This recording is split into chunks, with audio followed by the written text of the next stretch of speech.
اتكلمت معاكم كتير قبل كده عن الصمت وزهقنا منه خلاص وعرفنا اسبابه، بس في حاجه حابه النهارده اخليكم تاخدوا بالكم منها قوي قوي قوي، عشان لا قدر الله ما يبقاش في اي اصابه بالصمت، وبالذات اللي بيطلع في الوجه.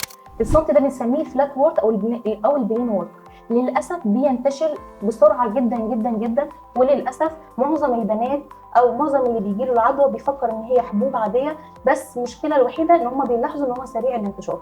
عشان كده احنا لو لقينا حبايه بتنتشر بشكل غير طبيعي نبدا ان احنا نروح للدكتور عشان نشوف العلاج، ولو لا قدر الله طلع صمت وقتها برده العلاج بيكون سهل جدا وبسيط. بنستخدم كورس علاج في البيت، بلس ان احنا ممكن في العياده نستعمل الكي او نستخدم الامصال.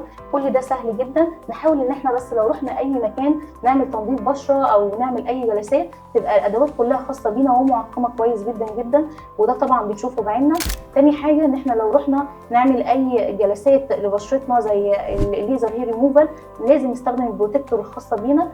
اخر حاجه نحاول ان احنا نستخدم الادوات الشخصيه الخاصه بينا زي الفوط او التولز الشخصيه عشان ما نوصلش بالعدوى ان شاء الله. دمتم امارات.